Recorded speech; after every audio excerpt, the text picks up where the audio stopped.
here on Bikes Aloud, we're really proud of the fact that we always get our mitts on the latest, greatest, most up-to-date two-wheeled machinery. Oh, it's fantastic.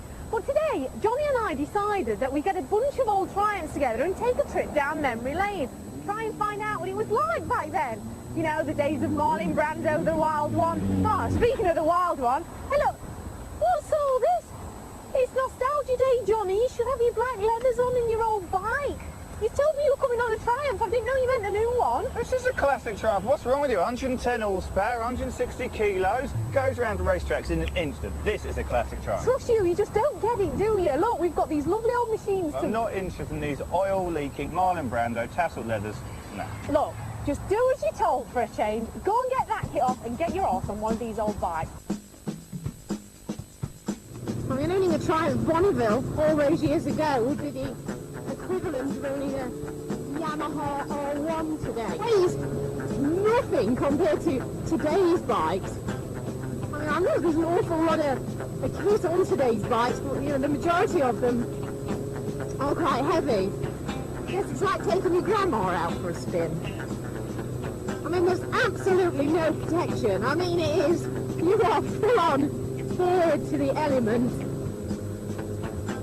Do you know what else is really strange about this motorcycle is because, like, there's not a dashboard, there's just one clock, which is a rev counter. You got your one big bulbous headlight at the front, and pretty much everything else you can see. I mean, you can see the whole engine, you can see the whole chassis. You know, these really were great little bikes back in their day. Come on, lady, go! Come on! This Bonnie is really hard work to ride. Either that or I've ridden too many new bikes. I mean, for a start, just pulling open the throttle is making my triceps ache already. The clutch is really stiff, and I've got to be honest, I've really no idea what gear I'm in. Now, for some reason, this is all going hopelessly wrong. I'm wearing the tassels on the new Daytona 600. It does not make sense. But thank God for 30 years of development, that's all I can say. My gob is well and truly smacked. At last, the Brits have got a 600 that can compete equally with the Japanese head-to-head and probably win. This thing is an absolute peach.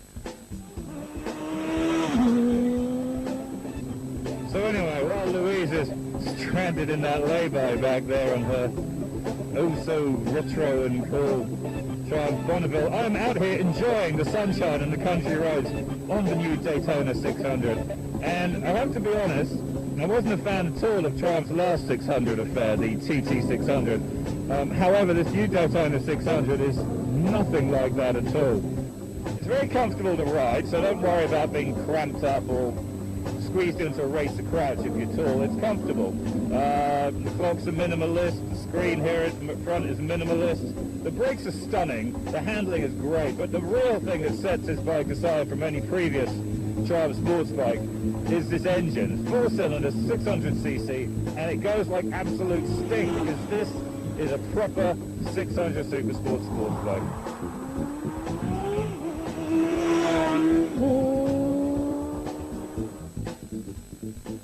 It's fun, you know, this 30, 40 year difference between these two bikes, you know, the Bonneville that you've been riding today and that Daytona. I mean, you had a great time on that Bonnie today, didn't you? Yeah. I mean, the handle's fine, but the kind of speed you're going to get. Does it have any brakes? But it was a performance bike in its time, and I mean, it so isn't now, is it? It's just a kind of, it's a funky little cruiser thing. Yeah, it would have been the top of its tree, wouldn't it? It's like the equivalent of, I guess, the Yamaha R1 today. Yeah. What kind of person do you think would buy the Daytona? Because to me, it's like full-on track bike, yeah? Yeah, it is. With that thing, it's an aggressive-looking bike, and it goes as well as it looks. So it's people who want proper, in-your-face, you know, sports bike handling and performance, and for the first time ever, Triumph are right up there with the Japanese. So how much are these old Triumphs? Well, the yellow one I was riding, it's worth a grand total of about 2.5, 3 grams. Well, how much for an original one, like that other one out there? Talking about 6.5 grand for an original. £6,500. You can get brand new Daytona 600 for less than that. Investment. No, it's not investment, that's madness. I'm out. No, it's an investment. Come on, come back. We're going in the rocket shop.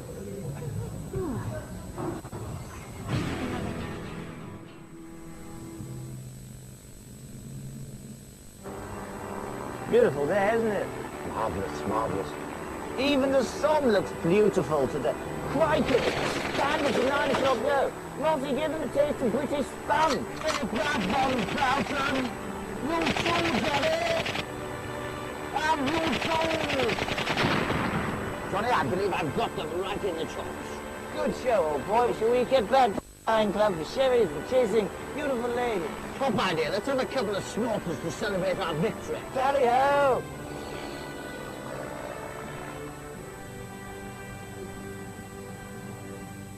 Crikey, that was a hell of a scrap. And the poor old girl's got more holes in her than a Fortnum Mason pepper pot. Still, at least the Baron's eaten his last brat first, eh? Shame Bingo and Chalky bought it, though, Johnny. Still, I don't think they would have wanted it any other way. Well, let's face it, we're all on a one-way ticket to greet the Reaper. But all this swooping round the sky is giving me quite an appetite for speed. What say you we have ourselves a little motorcycle race? Last one back to the bar gets the beers in there, eh?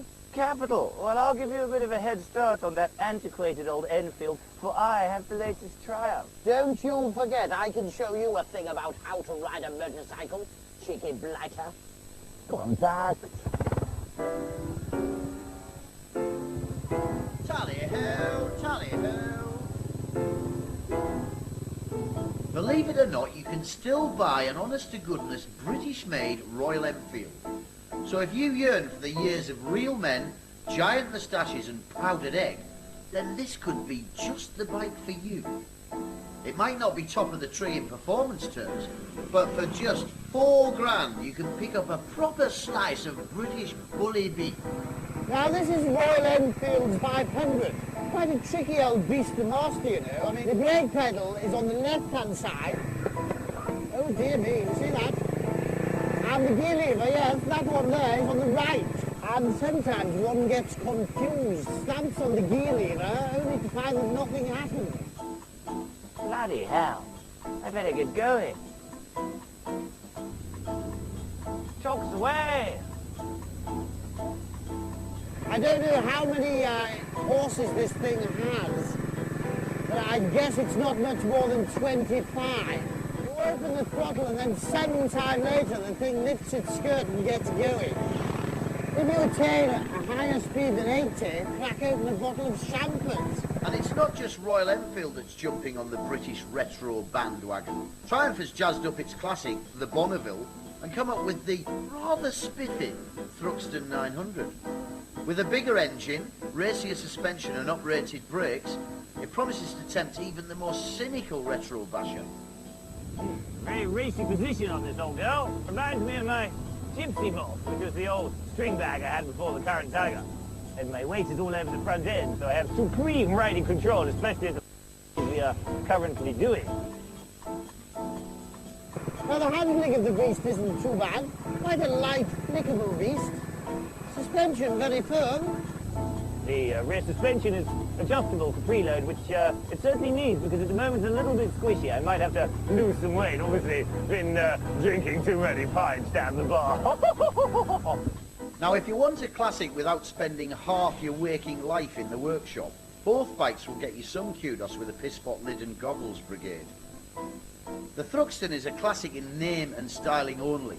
Technically, it bears as much resemblance to the original Bonneville as a plasma screen TV. Though the upside of that is that it does go and stop pretty well. The Enfield, on the other hand, might be dog slow and vibrate like a cheap washing machine, but it is the real deal. Bits of it are still being made by the original Enfield craftsmen, although maybe they should have stayed away from the brakes. The old Tiger Mott's probably got better brakes. I'll show you. Yes, eventually. Oh yes, we're coasting toward that.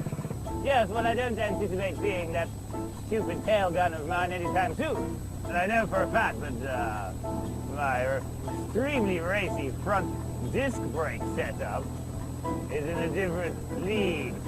And of course, he has only one piston and 500 cc's. I have two pistons and 900 cc's.